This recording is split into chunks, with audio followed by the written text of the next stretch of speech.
7:30 ng gabi.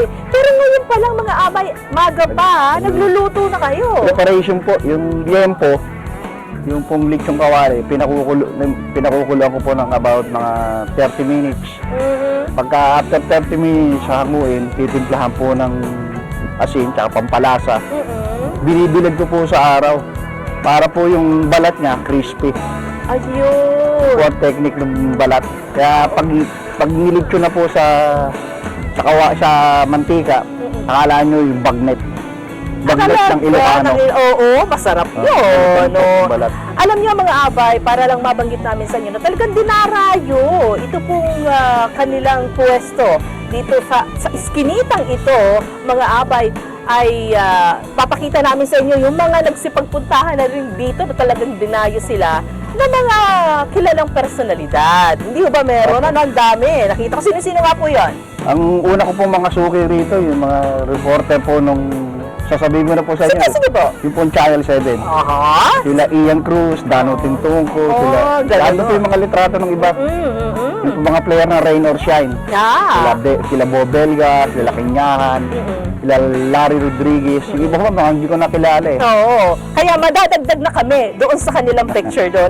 Biglang ginanon eh, no? Pero ito, matanong lang din naman namin sa inyo kasi yung iba nating mga abay, maaaring iniisip nila na ay, ang swet, ang palad naman ni Abay Rado.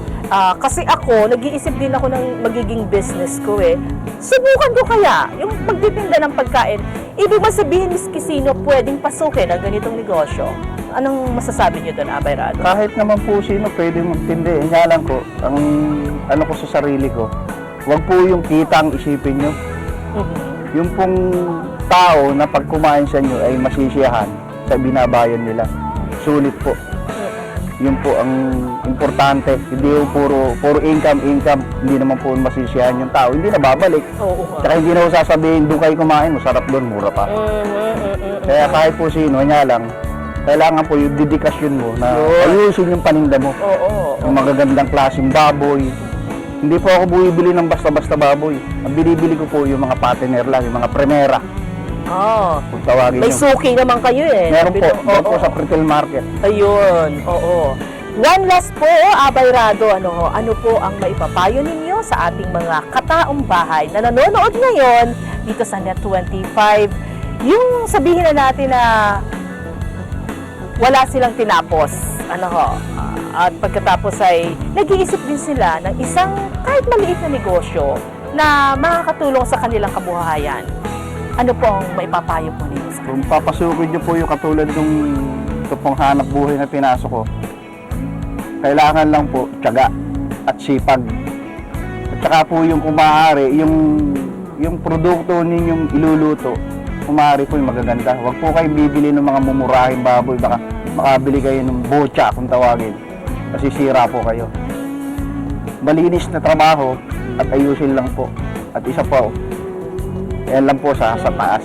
Yan lang po ang hinga nyo ng tulong at siguradong tutugunin kayo pag naaayong ang inyong pag-uugali. Yan lang po. Ayan. And with that, nais natin magpasalamat kay Abay Rado. Maraming salamat po. Pag-aktay nyo ng oras. Ay, naku, hindi ho. Kami nagpapasalamat po.